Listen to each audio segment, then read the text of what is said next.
Vamos dar continuidade aqui aos 21 dias, vivendo com propósito, jejum aí da RUB, dos radicais da última geração, rumo à conferência 2012, no dia 2 de novembro. Eu quero falar hoje sobre obediência.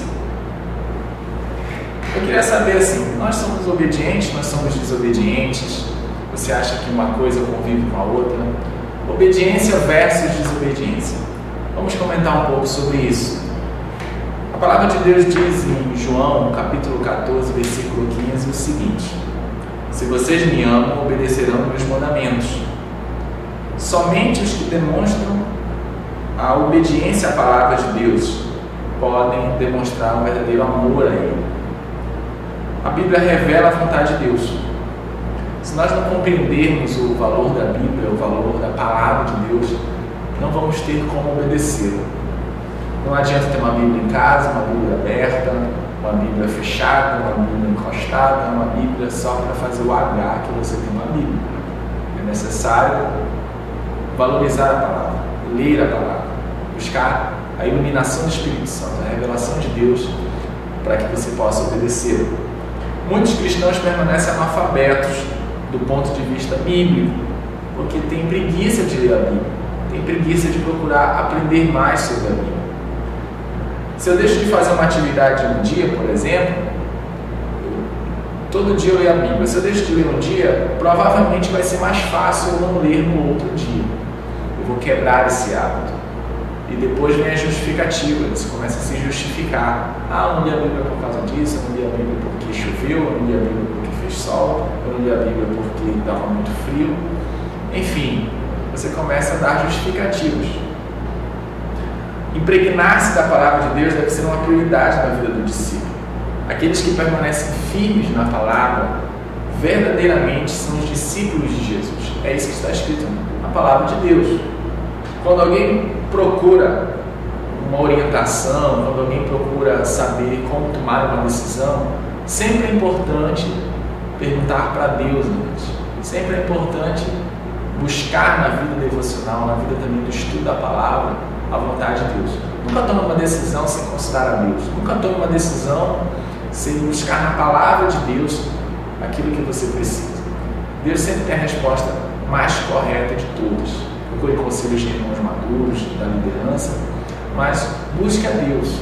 Nunca busque a homens primeiro. Busque a Deus primeiro e peça a confirmação de Deus através da sua liderança. Conselho da sua liderança. Sem o conhecimento adequado da Bíblia, a palavra de Deus, sem esse conhecimento, o discípulo vai ficar baseado nos seus sentimentos, nas suas esperanças, opiniões. Ele vai estar arriscando o seu futuro, em vez de garantir o seu futuro dentro do plano de Deus, dentro da vontade de Deus, pelos fatos da sua fé na palavra de Deus. Então ele não pode ficar sem conhecimento adequado da palavra.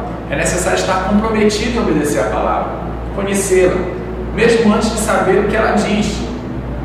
Vou lhe dar um exemplo sobre isso. Antigamente, um famoso equilibrista tentou atravessar as cataratas do Niágara e colocou um cabo de aço de uma ponta a outra. Ele tinha que atravessar esse cabo de aço. Então ele perguntou à multidão, aos espectadores: vocês acham que eu consigo atravessar esse cabo de aço? A multidão: sim, você consegue. Então ele se preparou e quando ele ia começar a atravessar, ele parou e perguntou de novo: vocês acham que é possível atravessar sem eu cair nesse cabo de aço? A milhares de metros abaixo, nessas pedras, vocês acham que é possível atravessar?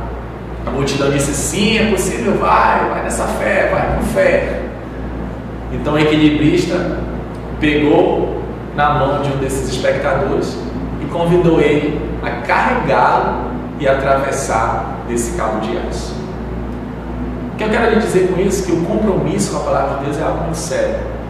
É muito fácil de ficar falando, cantando louvores, dizendo que nós amamos a Deus, que temos fé em Deus, dizer que amamos, enfim. Mas a verdadeira demonstração de amor é lá na prática, é através da obediência a Deus. Aquela multidão estava torcendo para o equilibrista atravessar, mas talvez quando ele chamou alguém da multidão foi a prova da fé, porque já que a fé era deles, então ele chamou para um deles mesmo atravessar o cabo de aço. Será que a gente é essa multidão que fica gritando? É possível, sim, vai, mas na hora H talvez a gente trema na base, porque a gente não tem um conhecimento adequado da palavra de Deus?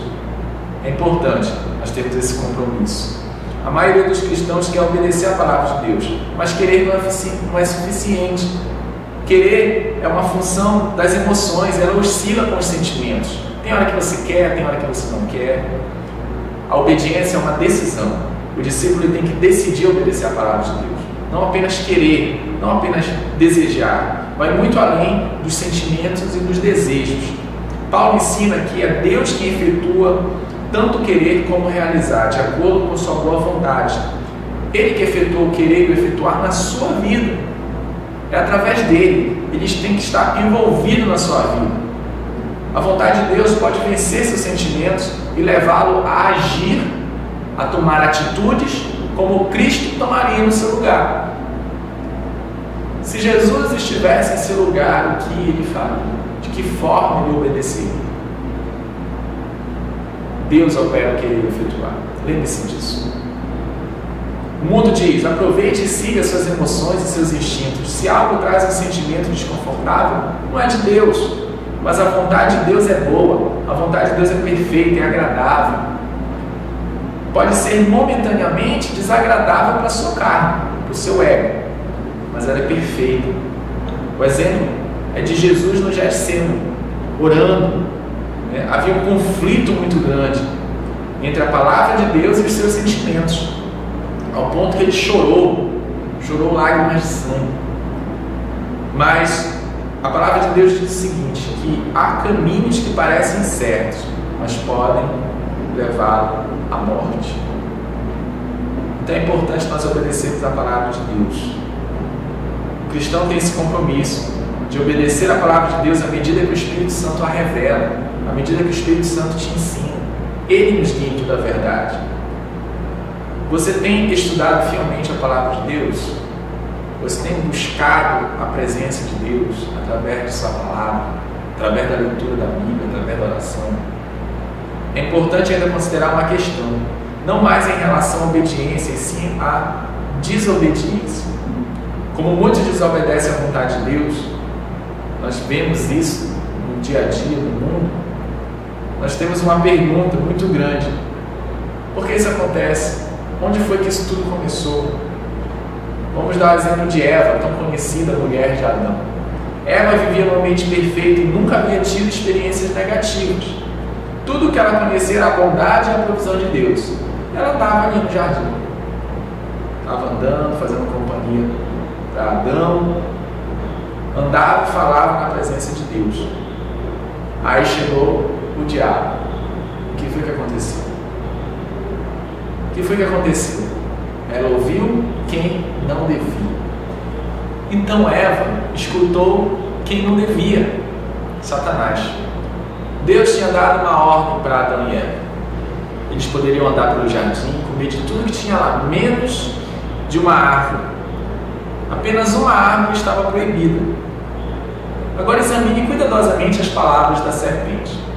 Em Gênesis capítulo 3, versículo 1. É assim que Deus disse: não comereis de toda a árvore do jardim. Colocando em outras palavras, Satanás perguntou: ouvi dizer que Deus não deixou você comer de todas as árvores. É verdade.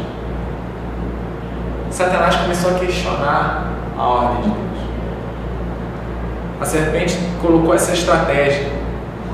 Adão e Eva tinham acesso ao jardim inteiro, então Satanás abriu os olhos dele e eles pensaram assim: não vai ter problema nenhum. A única árvore proibida foi a que Satanás colocou ao olhar de Adão, de Eva, e começaram a questionar. Houve um questionamento em relação à bondade de Deus. Uma vez feito isso, seria muito fácil levar ambos a pecar. Você consegue imaginar os pensamentos de Eva, né? Que foi quem tomou a iniciativa lá do pecado? A serpente chegou. A gente sabe que as mulheres vão pelo papo, né? Pela conversa. O diabo sabia disso. O diabo, ele encantou ali Eva, né? A serpente, nas palavras ali, conseguiu persuadir Eva a questionar o propósito de Deus. E ela talvez tenha pensado, parece bom, eu não sei por que nós não poderíamos comer daquela árvore, não deve ter problema nenhum, não parece tão ruim, por que Deus nos privaria de comer apenas esse fruto? Com dúvidas surgindo em relação aos motivos de Deus, Eva deu vazão ao pecado. Em seguida, após essa dúvida, a serpente foi claramente contra a palavra de Deus. Gênesis capítulo 3, versículo 4 e 5 diz assim: Eva, ao invés de morrer, você se tornará como Deus. Você será capaz de escolher por si mesma entre o bem e o mal, porque você será sábio. Você não precisa escutar ou se sujeitar aos mandamentos injustos. Os questionamentos na sua mente sufocaram qualquer direção de Deus. Eva ficou questionando, e aquilo a sufocava a tal ponto que estava duvidando de Deus. Julgou que o fruto era bom e agradável, e não ruim e prejudicial, como Deus tinha ordenado e tinha proibido. Se ele tinha proibido, era algo ruim para ela. Mas ela fez o inverso. Eva questionou a direção de Deus. A vontade dela falou muito mais alto. Ao questionar a direção de Deus, eles abriram a sua vida para o mestre da desobediência, e o diabo se tornou o senhor das suas vidas ali.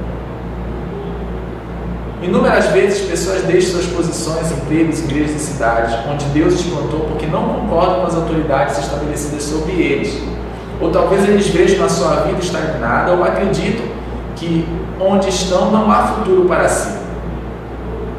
Logo que uma oportunidade aparece, mesmo sem a confirmação do Espírito Santo de Deus, eles saem, começam a dizer, a vontade de Deus, né? Pensam que eles vão deixar o lugar e a pureza toda de Deus vai junto com eles. E não é desse jeito. A razão é, fiquei muito tempo parado, tenho que fazer alguma coisa. Acabo então indo contra a vontade de Deus em busca de algo para fazer, porque não compreendem o tempo de Deus. Financeiramente, as pessoas começam a buscar outros recursos que não são da vontade de Deus. Emocionalmente, as pessoas começam a querer ser supridas de outras maneiras que não é a vontade de Deus. E é impossível nós tomarmos as verdadeiras decisões de obediência sem considerarmos um relacionamento íntimo e de comunhão com o Senhor, através da oração e da sua palavra. Portanto, precisamos estar atentos à vontade de Deus, à obediência a Ele, nos aprofundar nela, rejeitar em nome de Jesus todo pensamento, toda dúvida e de fato obedecer, decidir obedecer à vontade de Deus. Por isso não importa quão bom pareça, quão bom sinta ou se mostre, não importa se isso vai fazer mais rico, mais abundante, mais sábio ou que dê sucesso. Devemos reconhecer a relação de autoridade de Deus e mesmo das autoridades constituídas por Ele. Deus lhe levará a um caminho de santidade, de alegria, de propósito. Mas se você não seguir a vontade de Deus, isso vai lhe trazer tristeza, ruína, morte. Em termos gerais, como muitos desobedecem à vontade de Deus? É uma pergunta que tantos fazem. Por que tanta desobediência? Porque tem muita gente que escolhe o bom e o agradável aos seus olhos. Talvez porque eles encontram um meio de prosperidade ou de sucesso fora do conselho da palavra de Deus. Então eles procuram uma diversão, procuram uma felicidade, alegria fora do propósito de Deus. Mas não é esse o caminho, né? Nós devemos aproveitar o que Deus tem pra gente e não aproveitar o que é bom, o agora, o empolgante. Não, a gente tem que centralizar nossa atenção no que Deus tem para nossas vidas. E eu te convido a orar, a confessar seus pensamentos errados, suas dúvidas, seus questionamentos e perguntar para Deus: eu estou sendo obediente, Senhor? Eu estou reconhecendo as autoridades constituídas pelo Senhor? Eu estou escolhendo o melhor para a minha vida? Comece a ler a palavra e a orar sobre isso, e você verá a diferença na sua demonstração de amor e de obediência ao Senhor. Até a próxima lição aqui dos nossos 21 dias vivendo com propósito.